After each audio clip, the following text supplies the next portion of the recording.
Hello students,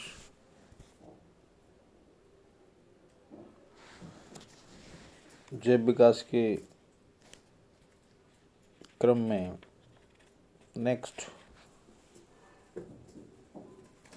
जो chapter है, अंतिम चैप्टर है ये, और इसको जैव विकास का आधुनिक संश्लेषित सिद्धांत के रूप में अपन जानते हैं।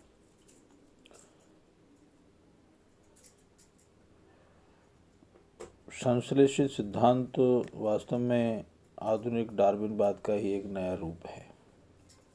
डार्विन को आपने पढ़ा, डार्विन के बारे में समझा, लामार्क के सिद्धांत को भी आपने देखा।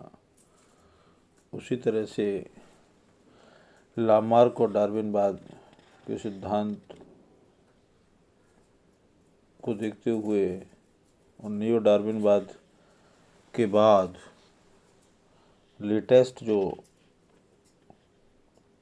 प्रिंसिपल है इवोल्यूशन के रिगार्डिंग, वो संश्लेषित सिद्धांत है,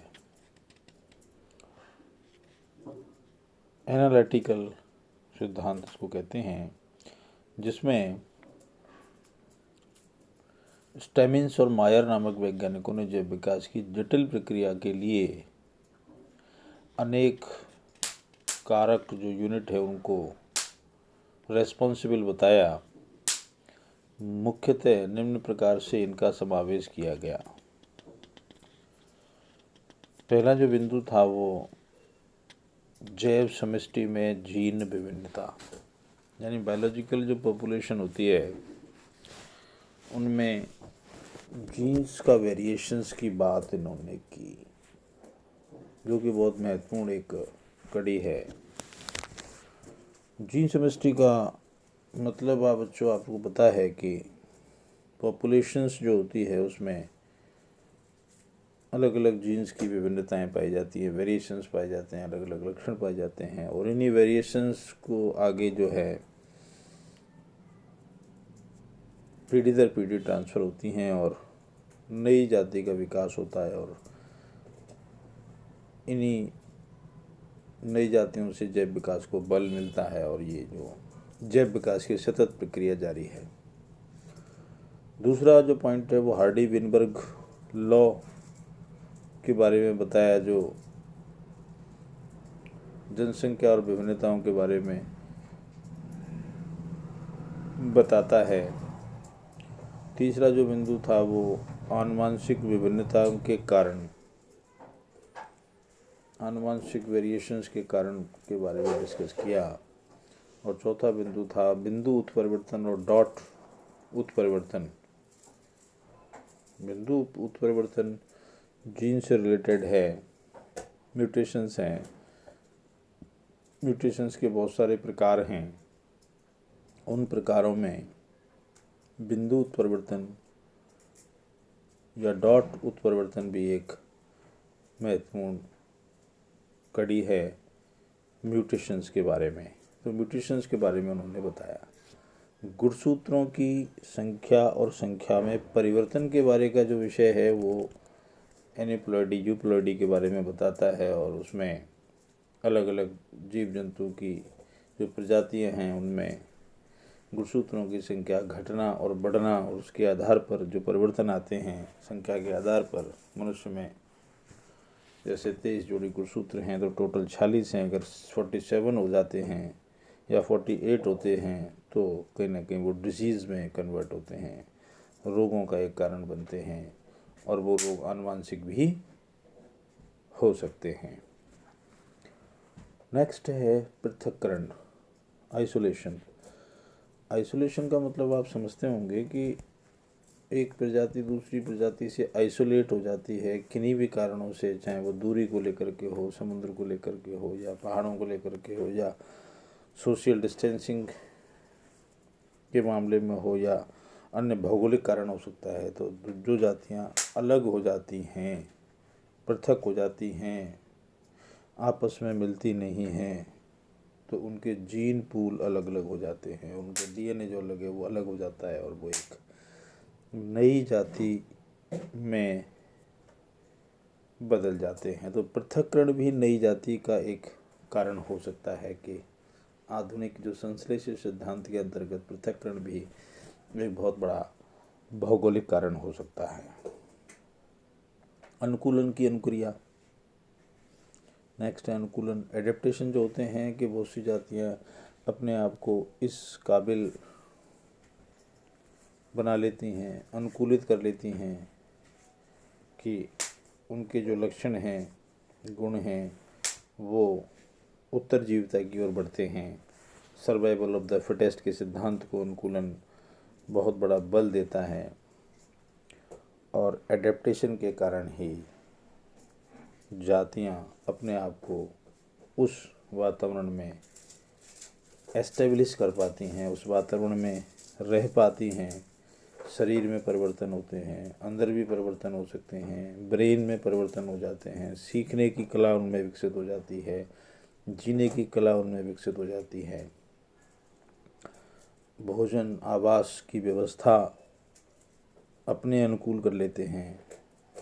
पानी में रहने वाले जंतुओं के अनुकूलन अलग प्रकार से हैं, वायु के रहने वाले जंतुओं के अलग प्रकार से हैं, हम जो मानव हैं उनमें अनुकूलन अलग प्रकार से हैं। हमारे जो हाथ पैर व्यवस्थाएं और जो सिस्टम है हमारा, वो हमारे रहन सहन के अनुकूल है।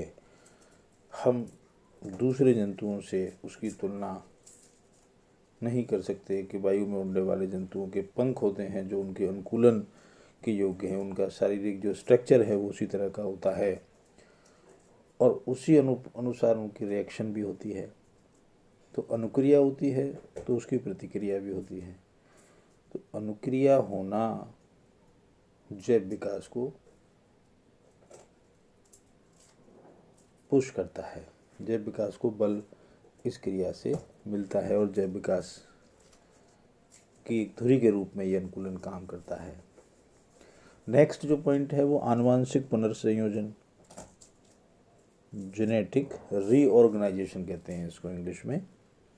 तो आनुवांशिक पुनर्संयोजन का मतलब ये होता है कि बहुत से डीएनए और जीन्स जो होते हैं वो उनका जो संयोजन है वो फिक्स नहीं होता, तो भिन्न भिन्न डीएनए या जीन्स के द्वारा उनका पुनर्संयोजन हो जाता है, रीऑर्गेनाइजेशन हो जाता है, रीस्ट्रक्चर हो जाता है। तो उस रीस्ट्रक्चर और रीसंयोजन के कारण नए गुण विकसित हो जाते हैं। आपने देखा होगा कि माता पिता के गुणों से बच्चों में कुछ भिन्न गुण आ जाते हैं, अच्छे गुण आ जाते हैं,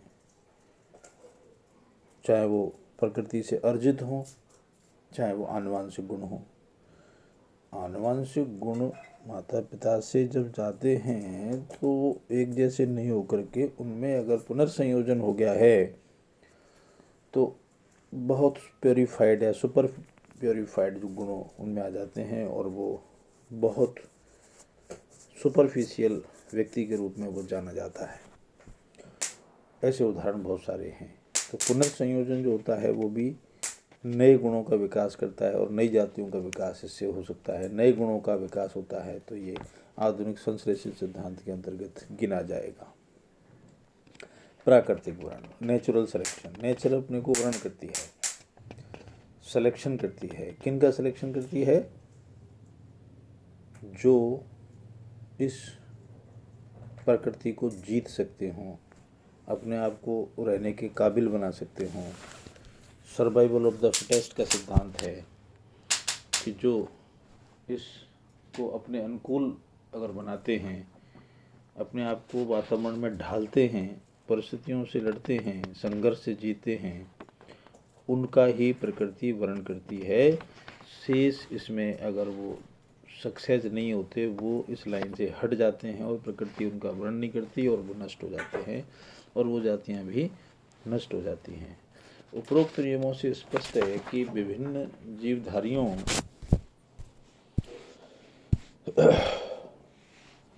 के जैव विकास में उपरोक्त सभी कारक एक साथ प्रभावी नहीं होते। स्थिति के अनुसार एक या अधिक कारकों से भिन्न भिन्न जातियां विकसित हुई हैं।